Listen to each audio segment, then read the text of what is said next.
ఒక దారుణమైనటువంటి పరిస్థితి ఇప్పుడు ఫేస్ చేస్తున్న సిట్యుయేషన్‌లో నాగార్జున ఒకటి తనకి సంబంధించినటువంటి ఆస్తి ధ్వంసం, ఆ పైన వెంటనే 'కొండా సురేఖ' వ్యాఖ్యలు. ఓ రకంగా ఆయన మానసికంగా కుంగిపోయారు. బట్ దాంతో పాటుగా ఆ సినిమాలో 'రజనీకాంత్' సినిమాలో విలన్‌గా నటించడం, అది చాలామంది అంగీకరించలేకపోవడం, వరుస ఎదురు దెబ్బలతో మానసికంగా నలిగినా కూడా 'బిగ్ బాస్' లాంటి దాంతో తను ఆ ఒత్తిడిని అధిగమిస్తూ ముందుకెళ్తున్నారు.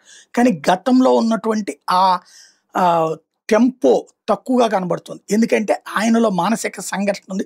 దానికి కారణమైంది ఒక మంత్రి హోదాలో ఉండి మరి ఈ దుర్మార్గమైనటువంటి చర్యలకి పాల్పడ్డ మాటలు మాట్లాడినటువంటి 'కొండా సురేఖ'. ఆయన కుటుంబం మీద చేసినటువంటి దారుణమైనటువంటి వ్యాఖ్యలు. ఆయన మొండిగా పోరాటానికి దిగారు. ఇటు రేవంత్‌తో అయితే పాజిటివ్‌గానే ఉన్న 'కొండా సురేఖ' వ్యవహారం మీద న్యాయ పోరాటానికి దిగారు. పరువు నష్టం దావా వేయడం, క్రిమినల్ డెఫమేషన్ సూట్ వేయడం, దాని మీదన తను వాంగ్మూలం ఇచ్చారు. అట్లాగే నాగచైతన్య వాంగ్మూలం ఇచ్చారు. వాళ్ళ కుటుంబం వాంగ్మూలాలు ఇచ్చింది. అవన్నీ కోర్టు నమోదు చేసింది. రేపు విచారణ జరగాల్సింది. ఇట్లాంటి సందర్భంలో నిన్న అర్ధరాత్రి సమయంలో 'కొండా సురేఖకి' వాళ్ళ లాయర్లు చెప్పుంటారు. నువ్వు బహిరంగ క్షమాపణ చెప్తే దాన్ని తీసుకెళ్ళి రేపు కోర్టులో చెబుదాం. అప్పటితో క్లోజ్ చేయమని అడుగుదాం అని చెప్పేసి అందుకని నిన్న రాత్రి 'కొండా సురేఖ' ఒక ట్వీట్ చేసుకొచ్చారు.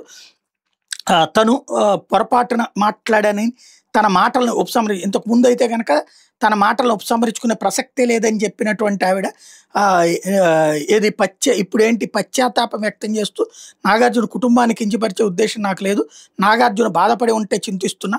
నా వ్యాఖ్యలు వెనక్కి తీసుకుంటున్నా అన్నటువంటి ప్రకటన చేశారు. అంటే తద్వారా ఇప్పుడు ఈ కేసుని ఇంతటితో ముగించండి అని పరోక్షంగా మేబీ మొన్ననే 'కొండా సురేఖను' వాళ్ళ ఆయన కలిసి అటు ఏది వాళ్ళ వివాదం, వాళ్ళ అమ్మాయి వివాదం, వీటన్నిటి సందర్భంలో రేవంత్‌ని కలవడం, రేవంత్ ఏమన్నా ఇది సెటిల్ చేస్తానని చెప్పారా? అందుకోసం మరి ఈ క్షమాపణ చెప్పారా? క్షమాపణ చెప్తే నాగార్జున కూడా కాంప్రమైజ్ అవుతారా? ఇక తేలాల్సింది.